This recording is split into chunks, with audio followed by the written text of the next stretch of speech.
Hey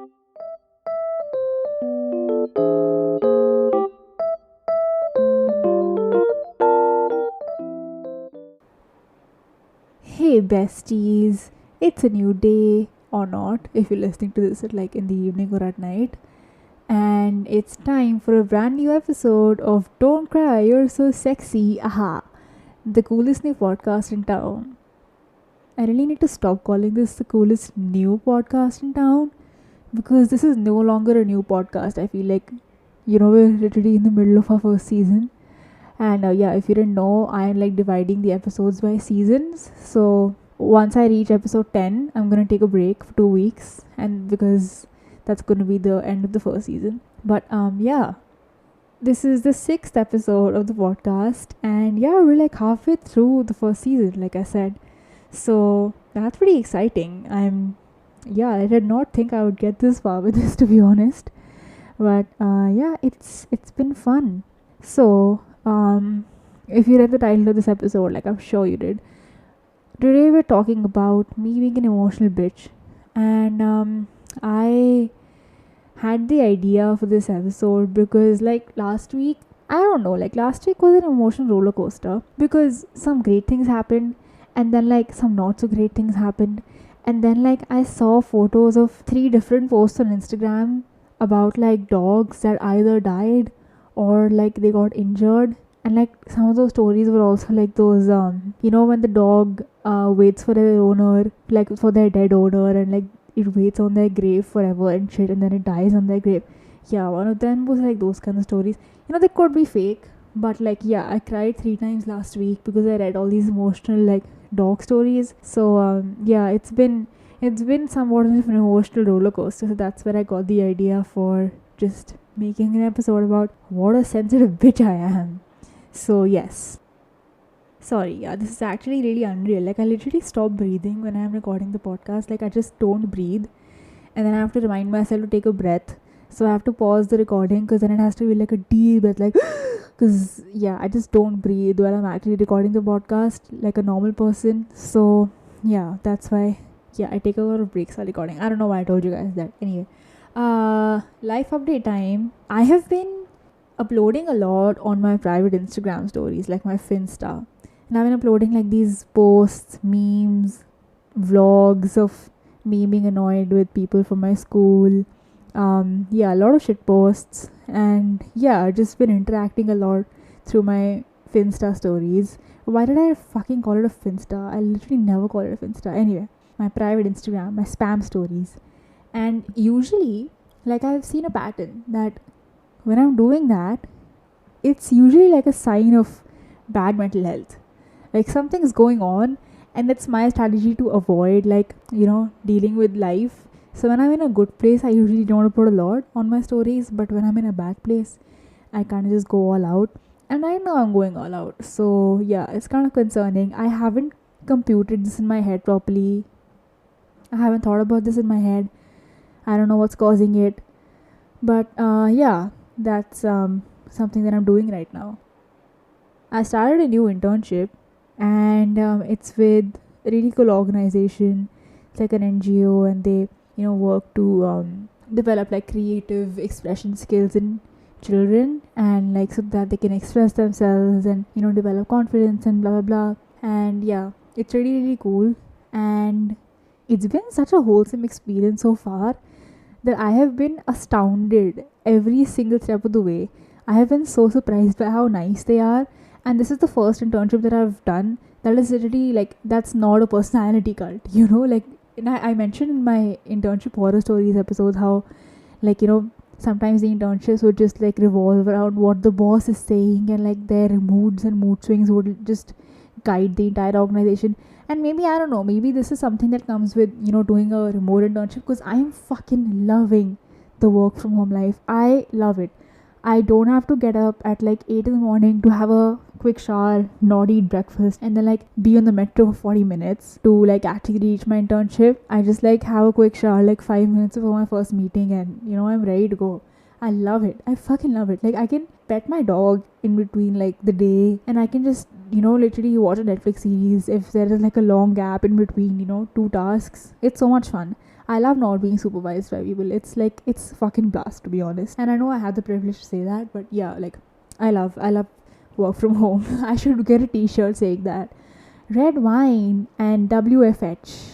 My dream date, whatever. Why the fuck did I say that? Never mind. Yeah, no filter today, guys. There's no filter.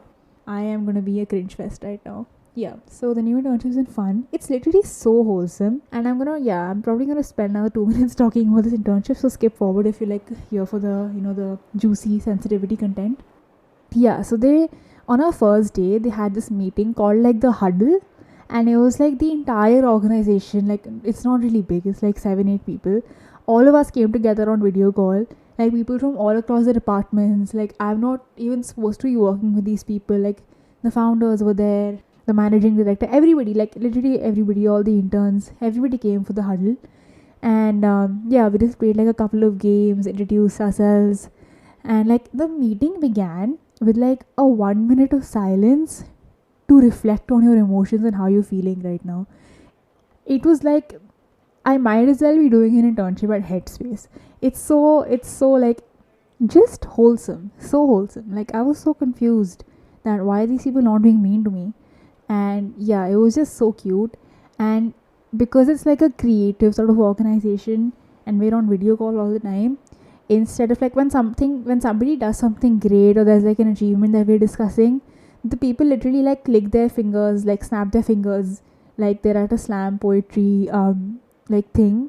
You know how people do the click click click. Why am I speaking like that? Yeah, they do the click thing when they're at like these spoken word things. And yeah, it's literally like I fucking it's so cute. Like I used to think it was cringe, but now I think it's so cute and so sweet that they do that. And yeah, everybody's like really really nice, and I am hashtag blessed to be working right now here. Yeah, and then also this is my first paid internship, so that's a fucking upgrade. Yeah, it's really really cool so far. Like you never know when things turn bad, but I really hope they don't with this one. So yeah, I've also been dealing with my COVID anxiety a lot better. Like I'm doing what I can, but then I'm not pressuring myself to do more.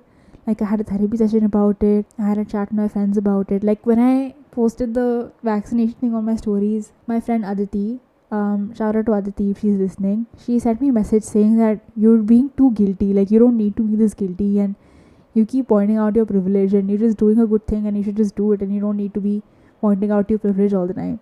And yeah, like that's kind of what I was going through with the whole COVID anxiety thing, like knowing that I'm so privileged and feeling like bad about it. And it's like white guilt, but it's like, it's not white guilt, but it's like a similar thing. Not that white people should, I think like white people should apologize all the time, but because they have a systemic advantage. I mean, technically, I also have a systemic advantage. Fucking, I'm not gonna get into this, okay? I was being too guilty and it was giving me literally anxiety attacks, so I stopped. So thank you, Aditi, for making me think about that. That's all I'm gonna give you guys right now, or else we literally experience an entire panic attack on this podcast, which we are not going to do today. Okay. Yeah, so this kind of just gives you a preface into what we're going to talk about today. We're going to talk about what a sensitive bitch I am. And yeah, this is literally what happens, guys. I just take something, I overthink it, and I don't know what. We'll get into it, guys. We'll get into it. And then I start fucking crying. Okay, so that's what my sensitive bitch shit is like. So what is a sensitive bitch? A sensitive bitch is somebody who's a Piscean. The fuck. If anybody was wondering about my chart, I am in Aries Sun, Pisces Moon, and Pisces Rising. So you see where I'm coming from. Okay.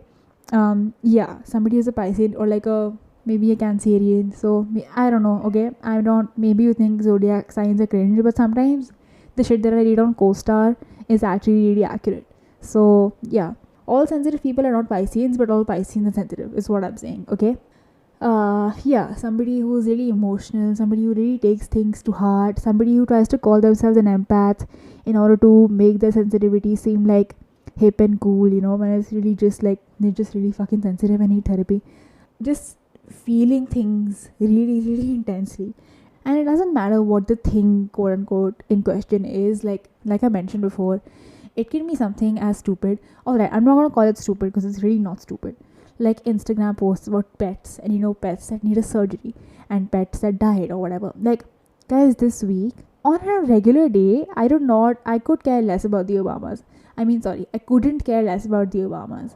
I just don't give a shit about them. But I heard that this week their dog died, and their dog had been like on their side like the whole time that he was president, and then he died because he had cancer. I mean, the dog, not Obama. But yeah, the dog died, and everybody was really emotional about him dying, like the family. And I just fucking started crying because they wrote like these really like heartfelt Instagram captions. And yeah, I just lapped that shit up, and I was just like, I was fucking bawling by the end of their captions on their Instagram posts. So yeah, and then some fucking news organizations reported on it. So it wasn't enough for me to just read like Michelle Obama's Instagram post. Then I also saw like BuzzFeed or some shit posted about it, and then I had to go through that sorrow all over again. Just really crying the whole time about like Bo the dog dying.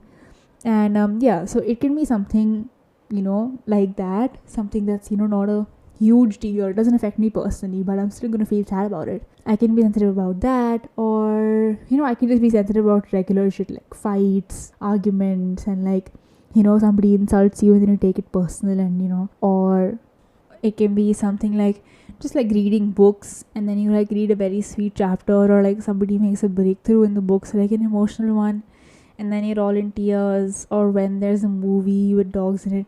Fuck, it's a lot about dogs in this episode, isn't it? Yeah, when there is a movie and it's an emotional movie like Titanic, I fucking sob every single time I see the Titanic. Like, I'm that bitch, okay? And then what else? Yeah, it can also be some dumb shit. Like, again, I'm gonna validate my feelings in this episode. So if I say dumb, if I say something is dumb, just like mentally slap me, okay? Yeah. When I watch ads which have old people in them, and like if the old couple is like nice and they've been together for a long time, you can tell. Yeah, that shit makes me crazy, and especially if the old couple are supporting each other and they don't have anybody else. Oh, remember that movie which had like, I forgot what it's called, but Rishi Kapoor and Amitabh Bachchan, and they play like a father and son duo, and they're very old in it, and their son doesn't, like the grandson doesn't support them. And yeah, spoiler alert, sorry, but yeah, he doesn't support them, and this father and son are there for each other, and they're both really old. And yeah, that movie also really makes me cry. So yeah, just like old people stuff will make me cry.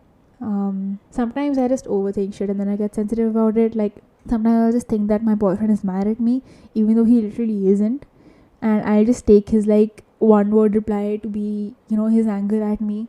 And when it's just something like he's maybe busy or something, or then if one of my friends sees my story or like likes my post but doesn't comment on it or reply, yeah, that shit drives me crazy, and I get like all like, oh my god, why aren't they doing it? Are they sad? Are they mad at me? And then I just get all sensitive about it, and like I eventually get over it, because I think it's gonna be a surprise to my friends when I tell them that I feel this way. But yeah, like eventually I do get over it, but that's my first like reaction, and the reaction is that I'm like an overly sensitive bitch about it. So yeah, you name it, to be honest, you name it, and I'm probably sensitive about it. Yeah, like basically I just like feel a lot. I just feel a fucking lot, and it's like not even PMS related. It doesn't really make me mad when people say that, are you on your period? When I'm like mad or when I'm like crying a lot or something, because like sometimes I am, but maybe it's a PCOD thing. That's a possibility. Maybe it is PCOD, because one of the symptoms of PCOD is like mood swings, or like, I don't know, mood instability. Is that even a fucking thing? No, it's probably just mood swings. So yeah, I have that. So that could be a symptom. I will never, for the fucking life of me, call myself an empath. That's some really embarrassing shit right there. And especially when white people call themselves empaths. Just shut the fuck up. Shut up, okay? You are a sympath, maybe, but you're not an empath. I'm sorry if that doesn't make any sense, but in my head it makes sense, okay? I will never call myself an empath, because empathizing means understanding somebody's lived experience, and I can't do that. Okay, I can just cry about it. I will literally just like I will see that they are sad or they're not in a good place. I'll be fucking sad about it. I'll cry. Okay, that's not me being an empath. Just that's just me being a sensitive bitch. So yeah, my idea for recording this episode, and my eyes are literally shutting right now because I'm so sleepy, even though it's just 7 in the evening. Yeah, my idea for recording this episode was that I'm a sensitive bitch, so why not help other sensitive bitches, go through their shit successfully? Because right now I feel like all of us are becoming really, really sensitive because of the shit that's happening right now in the world, and especially in our country. Like if you're based in India, yeah, and it's just really activated some sensitive bitch tendencies. So as a seasoned sensitive bitch, I am just gonna give you some advice about how to be a sensitive bitch without letting it be too detrimental for your mental health. Like it's gonna fuck you up a little bit, but how to not let it do that too much. Okay, that's what this episode is gonna be about. So let's start off with my sensitive bitch journey. So when I was a kid, and by a kid I mean like 12 or 13, I used to be that person who would just like brag a lot about never having cried since they were like 7 years old or some shit. Okay, and that was a lie. But I love being like the tough person. I'm not gonna say tough guy, but yeah, it was a very dude bro thing of me to do, to say that I just don't cry. I just don't. Yeah, I haven't cried in 10 years or some shit. Yeah, that's not physically possible. No. Yeah, I would be like I haven't cried in like 5 years or whatever. That was really, really false. So yeah, wasn't very sensitive. Like I just wasn't. Maybe because I wasn't like fully computing what I was going through at that point in my life. Because I was literally a kid. Not that I'm fully computing what's going on in my life still, but I feel like at that point it was even worse. So yeah, it just didn't make a lot of sense to me at that point. Like it was pretty bad. I used to be bullied and shit, but I was not that sensitive about it, and I would take a lot of pride in not expressing how badly something affected me. Because now I know for a fact that I was being affected by what I was going through, obviously. But yeah, I used to be very happy about the fact that I'm not expressing how sensitive I am to it. So yeah, that was me in like 6th, 7th grade. I just moved schools, so hence the bullying. So yeah, she was kind of no thoughts, head empty, elevator music playing, and then when she actually is like a 20-year-old, she needs to go to therapy because of how the bullying and shit affected her. So yeah, that's what she was up with. Very dude bro vibes. I feel like I just, because I shifted schools and I came to a co-ed school, and there were just so many guys around, I just internalized all of the like all of the guy shit, I guess, all the dude bro things, that oh yeah, I don't cry at all, and also I am mean to people. Like I was such a nice kid when I was in CGM, and then when I came to like DPS, maybe it was like a reaction to being bullied, but I became like the very tough nut to crack, and very became kind of mean. Not my proudest moment now that I look back on it. I'm not sure where she was coming from. Was it because she shifted to DPS, where she was motivated to be an asshole because of the people surrounding her, or was she motivated to be an asshole as a defense mechanism? I will never know. So, maybe I will know one day if I go to enough therapy sessions, but yeah, whatever. Yeah, even though I used to say that I'm not a sensitive bitch at all, and I'm, very tough and shit, I sometimes would have moments where, yeah, I would just like cry a lot, and I just wouldn't stop crying. Like it used to happen every once in 6 months or some shit.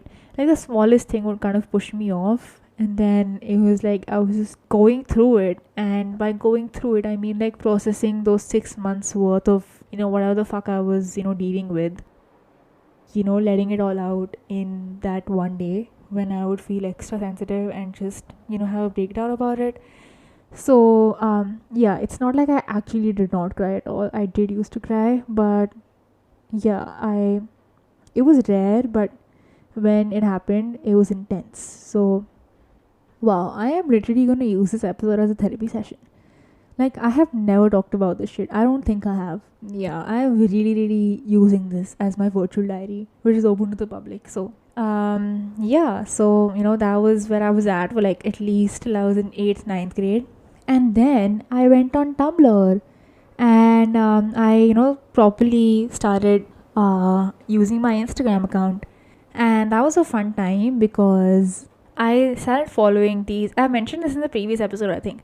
I started following like these sort of SJW kind pages, where they would like talk a lot about like mental health and like the teen queer experience. So they were usually meme pages, but their admins would be really active and yeah, talking about their struggles with mental health.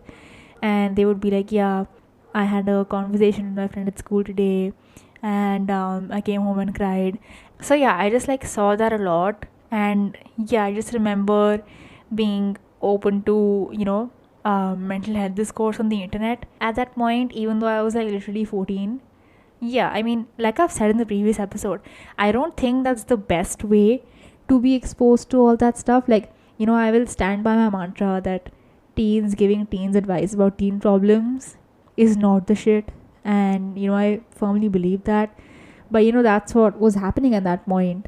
And I'm not going to make judgments about whether that was good or bad exposure, but I was being exposed to mental health struggles and, anxiety and teenage depression and shit like that.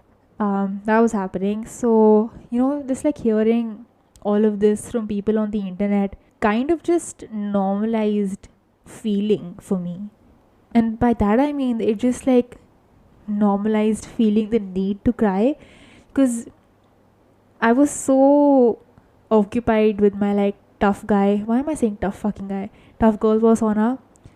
Of like, yeah, I don't cry and shit, But yeah, like those meme pages or whatever, fucking meme pages, made me see like how other people were dealing with their emotions by, like they didn't have like they weren't in like perfectly good shape mental health wise 6 months of the year, and then one day they would all have breakdown. Sometimes they would have major breakdowns. Why am I recounting their mental health stories? They would have, their episodes, and they would have their unique struggles. But what all of this basically just highlighted to me was that it was okay to feel things. You didn't have to like shut yourself off to things for 6 months a year and then let it all out on one fine day. You could feel things regularly, and you could deal with your shit regularly, and you could cry it out if you needed to. So yeah, that just kind of normalized being a sensitive bitch to me. And I don't know when exactly it started, to be honest, that when I started crying on a more regular basis, or when I started to be more emotional towards things in general. But it did happen at some point around that time, because here I am now making an episode about it. Yeah, it was just nice to see people out there talking about it. It wasn't like I was being encouraged to diagnose myself with some mental health disorder. It just normalized paying more attention to how I was feeling about the certain things that were happening to me at that time, and just not being numb to it, and just being more open to having those conversations with myself. Like, okay, this happened, got bullied, whatever, this is how I'm feeling about it. It's making me feel a little anxious. It's making me feel a little depressed. And yeah, I'm gonna go to the bathroom right now, and I'm gonna cry because I feel really shitty. And doing that, and then it just kind of made me a better communicator. Also, I feel I remember that when I was in my tough person phase, like 6th to 8th grade, I wouldn't communicate my problems to my parents a lot. But like ninth onwards, I kind of started opening up to them a bit more and telling them like, hey, this is happening with my friends right now and they're not being nice to me, and these so and so people used to bully me. And so I feel like just being more in touch with my emotions sort of opened that gateway for me of seeking help. And I'm not saying this is going to work for you. I'm not saying that crying 3 times a day, okay, it's not that extensive. Like crying like once a week at least is gonna fix your relationship with your parents. Like, I'm not saying that's what's gonna work for you, but I can observe now that that's kind of what happened with me at that point in time. So that happened for a while. I was more in touch with my emotions and shit. But that also meant that whenever I would have a fight with somebody, like be it, I don't know, my parents or my friends or whatever, especially with my parents, I feel I'm so sensitive when it comes to them. Like if I at that point would have like a conversation with them that wasn't absolutely polite and absolutely happy, even if there was like a little bit of an argument or some animosity, I would lose my shit. I would be in a puddle of tears by the end of it. I don't know why. Maybe it'll take me 20 more therapy sessions to think about that. But yeah. With my in the school, like I have I'm still proud of the one fact that I've never cried in school, except for that one time that only Ankurizan knows about, so I'm not going to tell anybody else. Yeah, I'm very proud of the fact that I never cried in school, so I would be emotional about it when I would come back home, but in front of people, no. That's something that I still have a hangover from, like from my 8th grade, like persona. I will never cry in school. Like, yeah, I would just cry about all of it at home.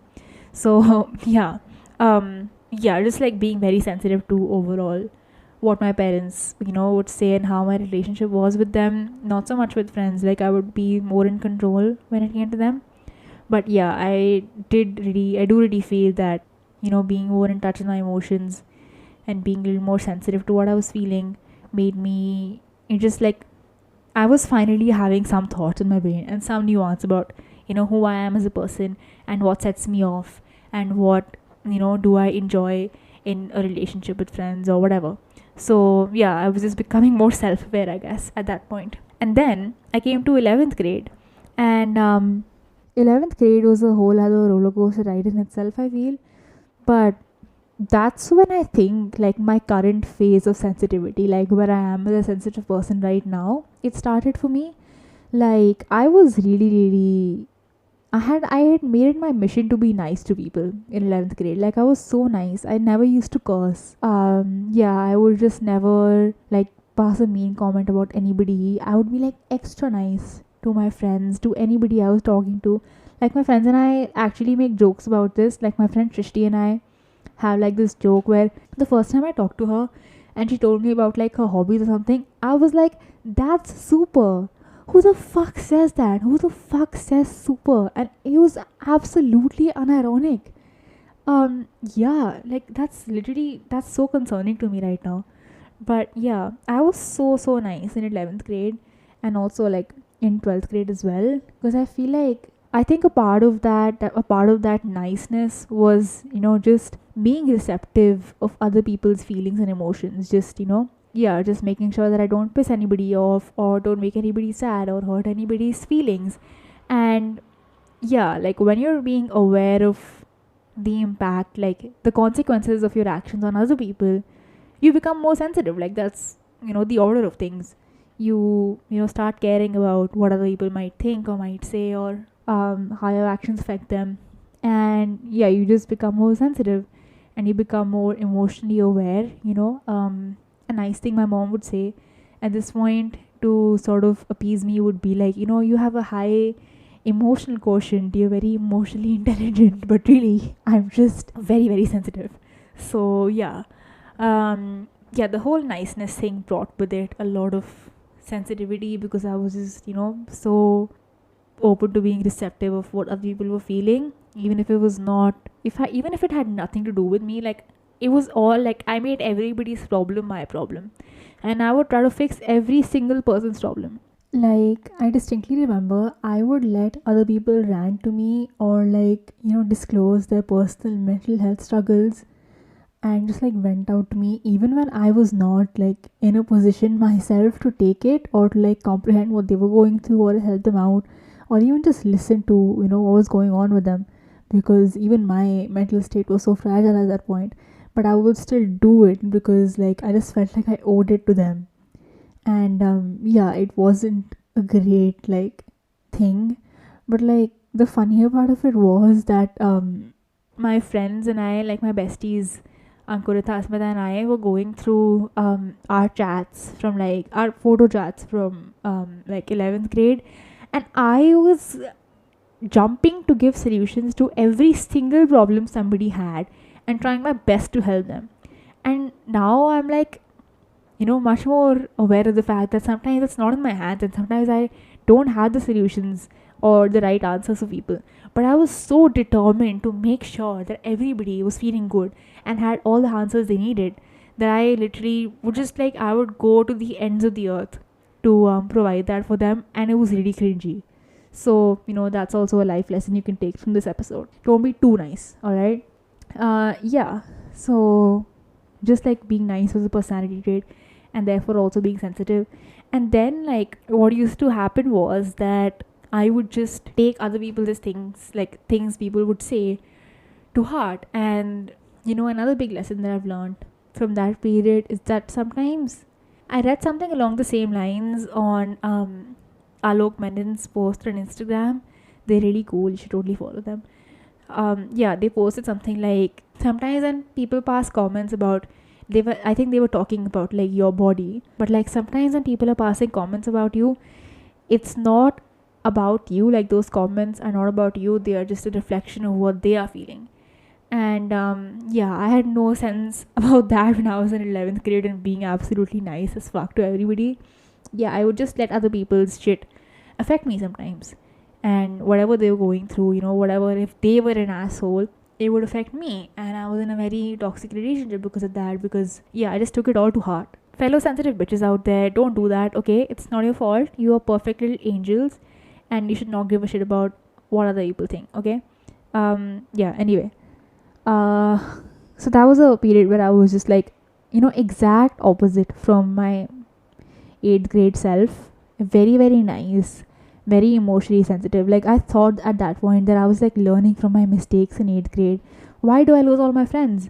Yeah, because I was a mean bitch in 8th grade. And that really wasn't the case. The case was that they were all bullies. That's why I lost my friends.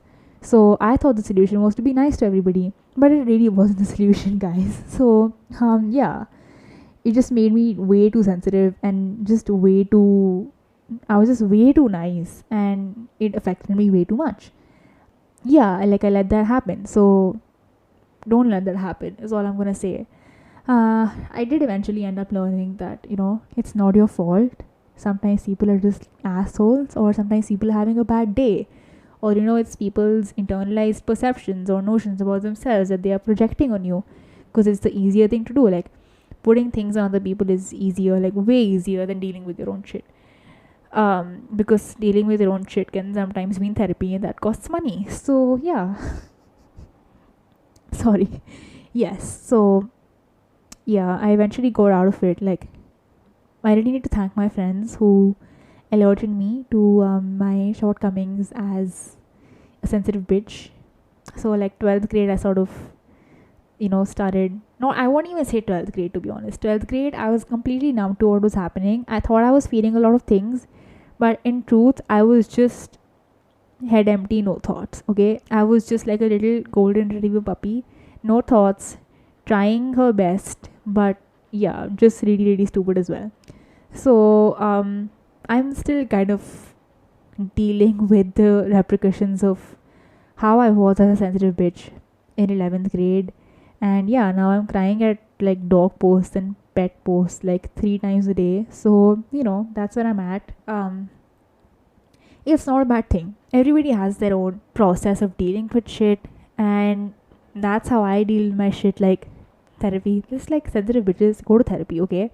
Um, Remembering that sometimes, like most times actually, it's not you. It's just people projecting their shit on you. And yeah, like don't be too nice to people. Like it's not your job to be nice to people. Like it's your job to be polite and civil, but it's not your job to find answers for everybody. And don't try to be that bitch from Wattpad who tries to fix everybody's life, okay? Don't be that, don't try to be the nice protagonist. Sometimes it's just okay to be the selfish protagonist who cares about, her own plot line and the plot line of her loved ones. Like that's okay. That's completely fine. Another piece of advice I would give fellow sensitive bitches out there, and I'm sorry for the dog barking in the background. Yeah, my advice would be that be receptive to your own feelings. Just don't, if you're being emotional and if you're, crying about something, don't like put that off as, oh my god, I'm just so sensitive and I'm so emotional. Like, think about why you're reacting to things in a certain way, and just don't be derogatory towards yourself if you feel things a lot. It's just a sign of something deeper. You're going through something else. Just don't, it's not a problem to be feeling things deeply. It's just a reaction, or it's just a response to, whatever you've gone through as a person. I feel, again, I'm not like licensed to be giving any, proper advice, but this is just what I've learned. And, if you guys want to learn, from it, like if you think that this is going to help you, you can try it, but I'm not guaranteeing any success. And I'm not saying that this is also going to be good for you in any way. It could be I could be completely off. I'm just sharing my experience here. But being sensitive is not a bad thing. Being receptive to your own emotions. Just don't put a blanket over your emotions, or just put a blanket over your experience, by saying that you're an emotional bitch and you're a sensitive bitch. And that's it's not the answer to everything. There's something deeper. Try to find out what it is. Don't avoid your feelings, okay? And I feel like that's what I've been doing a lot. Maybe it's just like a response to the amount of things I'm feeling. But what I'll do these days is that I'll go through things, you know conversations, fights, just like shit, and I will not fully process the way I acted, or the other person, what they said, made me feel, or what it, like, triggered inside of me. Knowing that you're feeling angry or that you're feeling sad is not the end. Just like crying in your bathroom is not the end. You need to, if you're trying to be an evolved sensitive bitch, you need to actually process your emotions. Just don't be afraid of doing that. I know it's hard work, but in my experience, this dog will just not stop barking. Yeah, but in my experience, it always has great results. And yeah, it's just something worth trying. Yeah, don't be afraid of your sensitivity. Don't think that it's a bad thing. Just be in touch with your emotions. Don't like follow fucking Instagram tips, okay, that meditate and you will be in touch with your emotions. Like, meditating, it does nothing for me. Like, it does make you feel calm, but it doesn't take me any further in terms of, being connected with myself and my thoughts and my emotions, and just thinking about how I'm feeling. Like, there is no nuance for me. um there is no nuance that I gain through meditation. It's just some momentary happiness, which is sometimes, a goal in itself. And, you should do it if you want. But yeah, the Headspace app isn't going to solve all of your problems. Try journaling, try talking to somebody who knows you really well without, taking an emotional dump on their day. I don't know, listen to some music while lying on your carpet and like thinking about, like, you're just having a spiritual experience and going through your emotions like that, and like asking yourself what you're feeling. And it's not going to happen overnight. It's not going to be like you have like one cup of tea and a journaling session, and by the end of it you have all the answers to why you are what you are. But it's worth a try. Be consistent with it. You owe yourself that. Yeah, being sensitive is not a superpower, okay? It's just the way you are. And everybody has to deal with their emotions in different ways. And just because you're feeling emotions intensely does not mean that you're actually dealing with them. Like, feeling is not equal to comprehension. So feel things, but also try to comprehend them. Because if you really do want to, I don't know, be less reactive and be calmer when it comes to situations that make you cry or make you feel things a lot, I think if you know yourself and you know what sets you off better, it's just gonna help you in the end. So yeah, that was like a 10-minute advertisement for journaling. So there you go. Yeah, you guys are all valid, okay? My sensitive bitches out there, I love you so much, and you guys are the best. And yeah, I love talking to my fellow sensitive bitches out there. Yeah, you guys rock, we rock, okay? And it's okay to be feeling how you're feeling. You are valid, alright? You are very valid. And now you're gonna journal because I said so. Please journal, okay? It's gonna be good for your health, good for your mental health. But if it's not good for your mental health, don't blame me, okay? Because I told you that I'm not a psychologist. I'm just, I just own a shitty podcast. That's it. So take my advice with a grain of salt. But yeah, this is what worked for me. It might work for you. And yeah, I hope you feel better. And I hope that you gain out of your sensitivity experience, or out of your just like your emotional experience, what you want, and you become evolved and you are able to deal with your emotions in a healthy way. And then you realize that you're a beautiful person, because every single person listening to this podcast is a beautiful person, unless you're a stalker who stalks me. In that case, you need help, and I mean like serious help, okay? That's the episode, friends. I love you all so much. You guys literally make my day. I am recording this on a Saturday night. So, yeah, I don't know when this will be out. Hopefully, it'll be out tomorrow on Sunday. So, if you're listening to this on a Sunday, congratulate me. I love you all so much. Like I said, you make my day, you make my life. I am so lucky to have you guys as my audience. I love talking to you all. I love it when you guys give me suggestions and advice. Yeah, I absolutely love every single thing about having a podcast and having you guys listen to it. So, yeah, thank you so much for listening and have a good night.